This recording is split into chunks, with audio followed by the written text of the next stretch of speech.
नमस्कार. आज आपण अर्थशास्त्र या विषयातील प्रकरण 5 बाजाराचे प्रकार यातील स्पर्धेनुसार बाजाराचे प्रकार यातील काही घटक अभ्यासणार आहोत. आज आपण अल्पाधिकार आणि मक्तेदारीयुक्त स्पर्धा हा घटक अभ्यासणार आहोत. मागच्या लेक्चरला आपण पाहिलं की स्पर्धेनुसार बाजारपेठांचे 2 प्रकार पडतात. यातली पहिली स्पर्धा ही पूर्ण स्पर्धा आणि दुसरी स्पर्धा ही अपूर्ण स्पर्धा. बरोबर. आणि त्या अपूर्ण स्पर्धेचे जे प्रकार आहेत म्हणजे आकडा 1 मक्तेदारी स्पर्धा. मक्तेदारी म्हणजे काय की संपूर्ण बाजारपेठ पुरवठ्यावर एकाच विक्रेत्याचे एकाच उद्योग संस्थांचा अधिकार असणं. आता त्यातलंच दुसरं म्हणजे अपूर्ण स्पर्धेचा दुसरा प्रकार अल्पाधिकार म्हणजेच ऑलिगोपॉली अभ्यासणार आहोत. शेजारी दिसते पहा. अल्पाधिकार म्हणजे काय बघा. अल्पाधिकार ऑलिगोपॉली या शब्दाची उत्पत्ती ग्रीक शब्द ऑलिगो म्हणजे अल्पसंख्य आणि पोलिस म्हणजे विक्रेते या शब्दापासून झाली आहे. ऑलिगोपॉली म्हणजे ऑलिगो वेगळं करायचं, पॉली वेगळं करायचं. ऑलिगो म्हणजे काय अल्पसंख्य ज्यांची संख्या कमी आहे आणि पोलिस म्हणजे विक्रेते. पुरवठा कुणावर अवलंबून आहे विक्रेत्यांवर. म्हणजे सगळं काही कुणाच्या भोवती फिरते विक्रेत्यांवर. अल्पाधिकार म्हणजे असा बाजार ज्यात काही विक्रेते एकजिनसी वस्तूंचे किंवा विभेदित वस्तूंचे उत्पादन करतात. उदाहरणार्थ मोबाईल सेवा पुरवणारे सिमेंट कंपनी. आता तुम्ही म्हणाल टीचर एकजिनसी वस्तू म्हणजे एकसारख्या वस्तू आणि विभेदित वस्तू म्हणजे एकमेकांपासून वेगळ्या वस्तू. आता मोबाईल सेवा असेल, मोबाईलचं कव्हर आहे, मोबाईलचं रिचार्ज आहे, हे सगळे काय झाले एकजिनसी. आणि सिमेंट आणि मोबाईल हा पूर्णपणे वेगळा म्हणजे काय झालं विभेदित वस्तू. लक्षात आलं का. एकजिनसी म्हणजे एकसारख्या वस्तू. मग नोकियाचा मोबाईल घ्या, सॅमसंगचा मोबाईल घ्या, ॲपलचा मोबाईल घ्या. बरोबर. आणि सिमेंट आणि मोबाईल हे पूर्णपणे वेगवेगळ्या वस्तू आहेत म्हणजे ह्या काय आहेत विभेदित वस्तू आहेत. आता अल्पाधिकार म्हणजे अल्पसंख्य विक्रेत्यांची बाजारपेठ. आलं लक्षात. आता याची वैशिष्ट्ये आपण पाहू. आकडा 1 काही विक्रेते. अल्पाधिकार बाजारात काही उद्योग संस्था आणि विक्रेते असतात. बाजारपेठेवर काही संस्थांचं वर्चस्व असतं. म्हणजे काही विक्रेते असतात. आता मक्तेदारीमध्ये एकच विक्रेता असतो पण अल्पाधिकारमध्ये काही विक्रेते असतात म्हणजे निश्चितच एकापेक्षा जास्त विक्रेते असतात आणि त्यांचं किमतीवर आणि वस्तूवर त्यातल्या काही संस्थांचं वर्चस्व असतं. सगळ्यांचंच असतं असं नाही. पुढं दुसरा मुद्दा, दुसरं वैशिष्ट्य परस्परावलंबन. प्रतिस्पर्धकांनी घेतलेल्या कोणत्याही निर्णयाच्या बाबत विक्रेत्यांना दक्ष राहावं लागतं. कसं. आता मॅगी नूडल्स म्हणा. मॅगी एक कंपनी आहे, यिप्पी एक कंपनी, अजून कोणकोणत्या कंपनी आहेत आता मला तर या 2च माहिती आहेत, तुम्हाला माहिती असतील. मॅगीनी स्वतःची किंमत 10ची 12 केली की यिप्पीनी पण ती 10ची 12 केली. बरोबर. यिप्पीनी स्वतःची किंमत त्या मॅगीच्या पॅकची किंमत नूडल्सच्या पॅकची किंमत 12ची 10 केली की मॅगीनी त्याच्या एका पॅकची किंमत 12ची 10 केली. म्हणजे एखाद्या उद्योग संस्थेने किंमत वाढवली तर इतर उद्योग संस्थांनाही स्पर्धेत टिकून राहण्यासाठी त्यांच्याशी जुळवून घ्यावं लागतं. म्हणजे काय करावं लागतं दक्ष असावं लागतं. 1 रुपया वाचत असेल तर विक्रेता तिकडेच जाणार. बरोबर की नाही. पुढं जाहिरात. अल्पाधिकार बाजारातच हे वैशिष्ट्य आढळतं. अल्पाधिकार बाजारात जाहिरात हे प्रभावी साधन आहे. उद्योग संस्था जास्तीत जास्त विक्री व्हावी आणि जास्तीत जास्त बाजारपेठेंमध्ये त्यांची वस्तू विकली जावी यासाठी आक्रमक व आकर्षक जाहिरात करतात. त्यानंतर चौथं प्रवेशावर निर्बंध. एक बाजारपेठ आहे त्यात कुठली कंपनी तिला पाहिजे तेव्हा आतमध्ये एंट्री घेऊ शकत नाही. यासाठी सरकारी परवाने लागतात, पेटंट लागतात. मग अल्पाधिकारमध्ये काय असतं प्रवेशावर निर्बंध आहे म्हणजे तुम्हाला बाजारपेठेत यायचं आहे ना तर तुम्ही आधी पेटंट घ्या, परवाना घ्या. आलं लक्षात. म्हणजे तुम्ही बाजारपेठेतून कधी बाहेर पडू शकता पण बाजारपेठेमध्ये यायचं असेल, तुम्हाला इथं येऊन वस्तूंची विक्री करायची असेल तर मात्र तुम्हाला काही विशिष्ट अडथळ्यांना तोंड द्यावं लागतं. पुढं समानतेचा अभाव. काही उद्योग संस्था एकदम मोठ्या असतात, काही उद्योग संस्था तुलनेने लहान असतात. समानतेचा अभाव. पुढं अनिश्चितता. अल्पाधिकार बाजारात नेहमीच अनिश्चितता असते.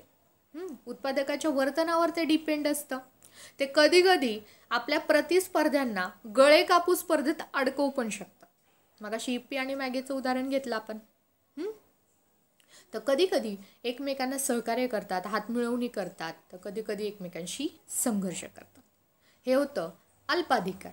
आता तिसरी अपूर्ण स्पर्धेतला तिसरा घटक म्हणजे मक्तेदारीयुक्त स्पर्धा.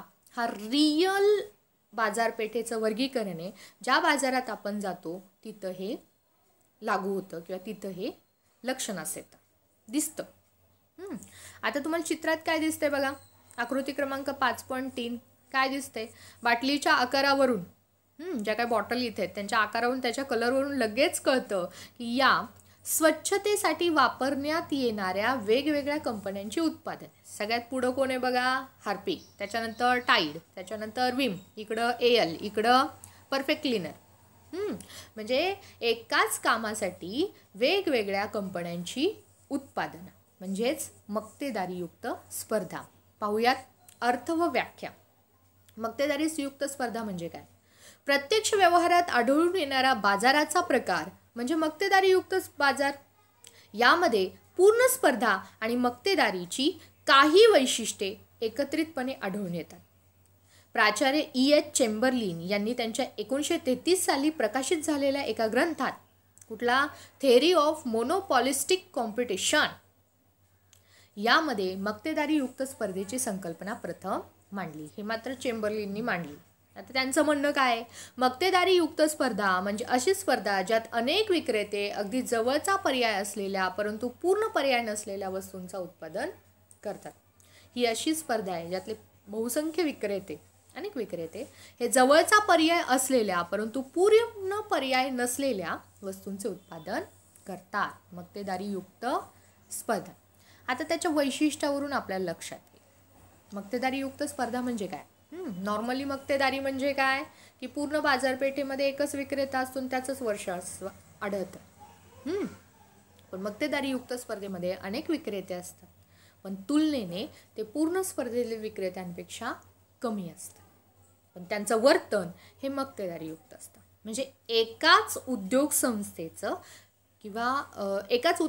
त्याच्यावर नियंत्रण असतं असं नाही. अनेक उद्योग संस्थांचं ॲट अ टाईम त्याच्यावर नियंत्रण असतं की बाजारपेठेत किती पुरवठा येणार, कितीचं उत्पादन करायचं, किती विक्रीला आणायच्या, त्याची किंमत कशी राहील यानुसार. बघा, मक्तेदारीयुक्त स्पर्धेची वैशिष्ट्ये. यातला आकडा 1, अनेक विक्रेते.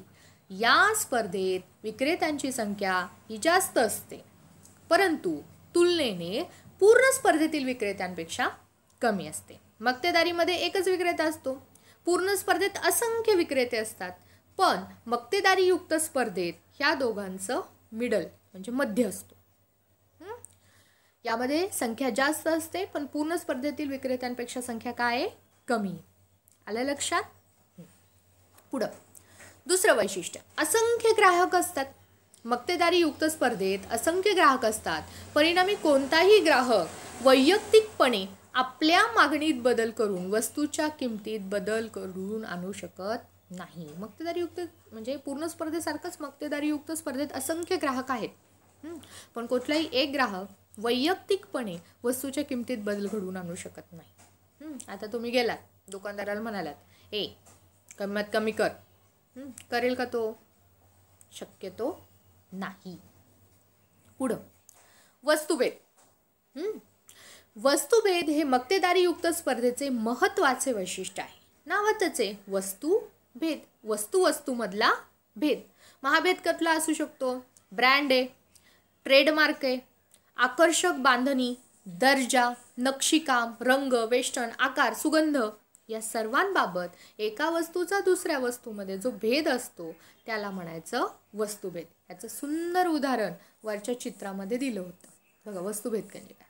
वस्तू स्वच्छतेसाठी वापरण्यात येत आहेत, पण त्यांच्यामध्ये भेद दिसून येते की नाही. हार्पिकचा फिक्स निळा कलर आहे, टाईडवाल्यांनी केशरी घेतलाय, विमवाल्यांनी हिरवा घेतलाय, बरोबर. आकार, रंग, रूप, दर्जा, सुगंध, ब्रँड, व्यापार चिन्ह या बाबतीत त्यांच्यामध्ये भेद आहे, त्याला म्हणायचं वस्तुभेद.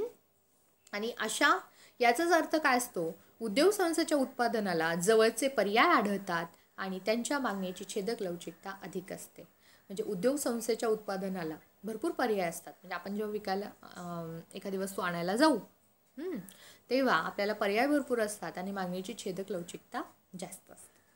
पुढे बघूया. चौथं वैशिष्ट्य, मुक्त प्रवेश व निर्गमन. पूर्ण स्पर्धेत बाजारपेठेत आपण कधीही प्रवेश करू शकतो, कधी त्यातून बाहेर पडू शकतो.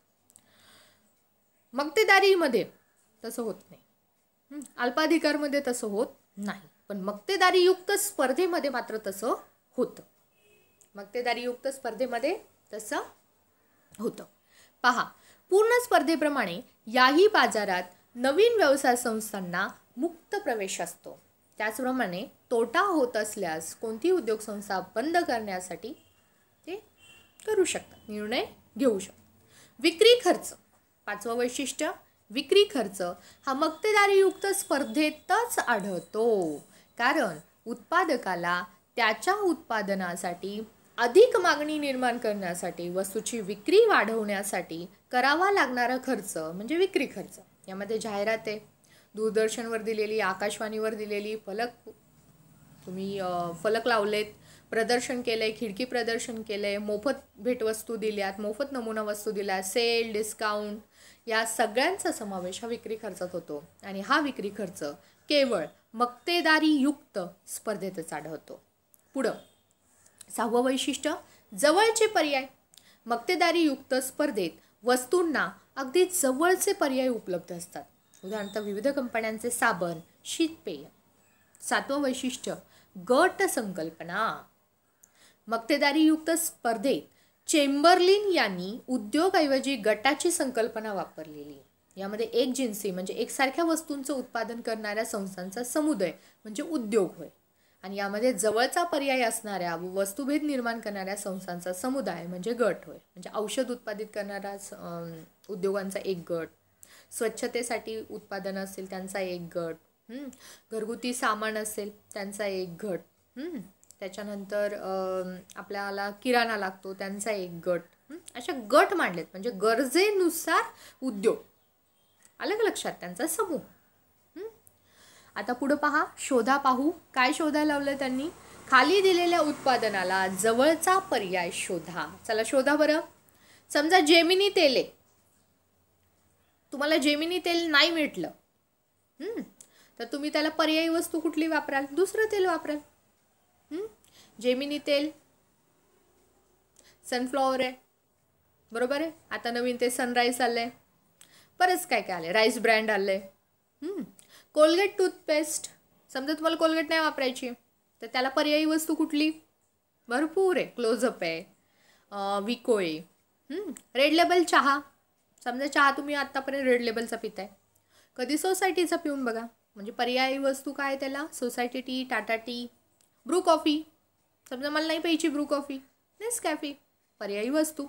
ॲक्टिवा दुचाकी, त्याला कुठला पर्याय असेल तुमच्याकडं, स्कूटी आहे, ज्युपिटर आहे, ॲक्सेस आहे, बरोबर.